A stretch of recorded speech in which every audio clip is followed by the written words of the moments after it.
تدخلوا الجنة ولما يأتكم مثل الذين خلوا من قبلكم مستهم البأساء والضراء وزلزلوا حتى يقول الرسول والذين آمنوا متى نصر الله وإذ زاغت الأبصار وبلغت القلوب الحناجر وتظنون بالله الظنون هنالك ابتلي المؤمنون وزلزلوا زلزالا شديدا الف لام میم احسب الناس ان يتركوا ان يقولوا آمنا وهم لا يفتنون ولتبلغن في اموالكم وانفسكم ولتسمعن من الذين اوتوا الكتاب من قبلكم والذين اشركوا اذى كثيرا وان تصبروا وتتقوا فان ذلك من عزم الامور ولنبلونكم بشيء من الخوف والجوع ونقص من الاموال والانفس والثمرات وبشر الصابرين ليبلوكم ايكم احسن عملا لنبلوهم ایہم احسن عملا.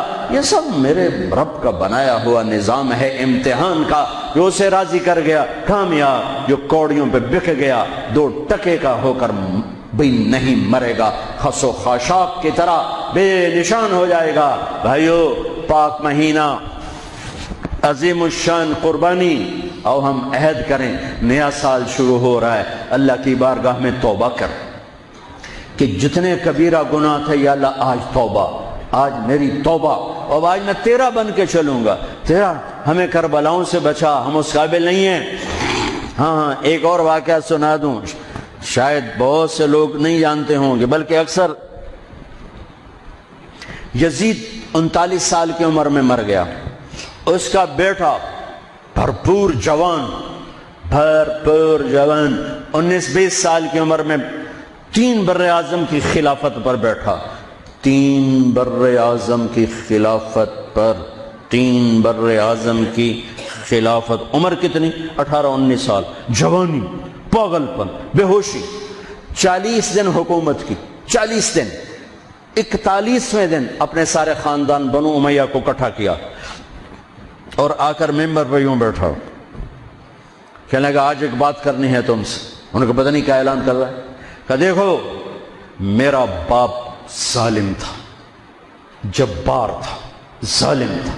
اس نے تخت کی خاطر اہل البیت کا خون بہایا، اور وہ تخت جس کے نیچے اہل البیت کا خون ہو، اور جس تخت کے نیچے حسین کا خون ہو، میں اس تخت پہ لعنت بھیجتا ہوں. یہ ہے تمہاری حکومت، جس کو مرضی دے دو، میں یہ جا رہا ہوں. 3 بر اعظم کی باپ کی حکومت کو لات مار دی کہ اس کے نیچے حسین کا خون ہے، مجھے نہیں چاہیے. پھر گھر سے جنازہ اٹھا ہے، خود نہیں نکلا. 3 بر اعظم یزید کے بیٹے نے چھوڑ کر امر ہو گیا. میرا تاجر 3 روپے پہ جھوٹ بولتا ہے،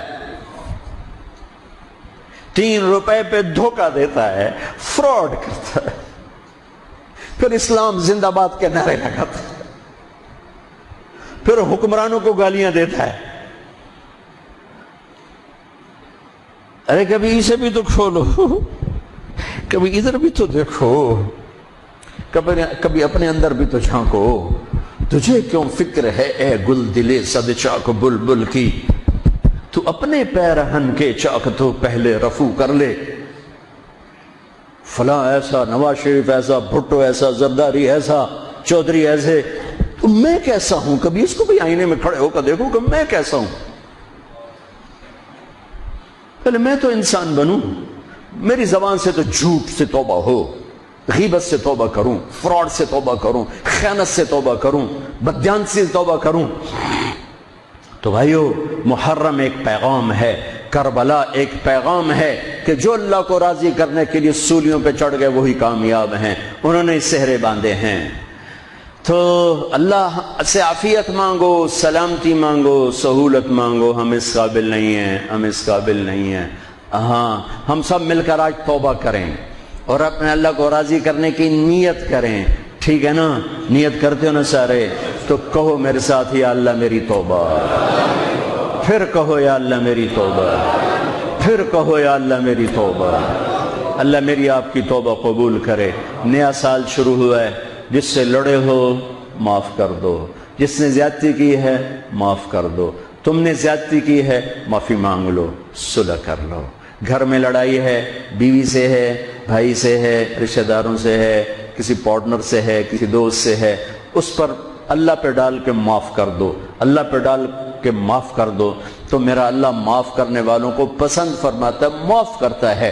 اور نئے سال سے 3 چیزیں اپنی زندگی سے نکال کر 3 داخل کروں گا میں آج کے بعد ہمیشہ سچ بولوں گا، جھوٹ نہیں بولوں گا، دیانتداری سے کام کروں گا، دھوکہ نہیں دوں گا، عدل و انصاف سے کام لوں گا، ظلم نہیں کروں گا، 3 چھوڑوں گا، 3 کروں گا، عدل کروں۔ عدل سے مراد یہ نہیں کہ میں عدالت کی کرسی پہ بیٹھوں، ہر وقت آدمی ظلم اور عدل کے درمیان چل رہا ہے۔ غلط چیز بیچنا ظلم ہے، صحیح بیچنا عدل ہے۔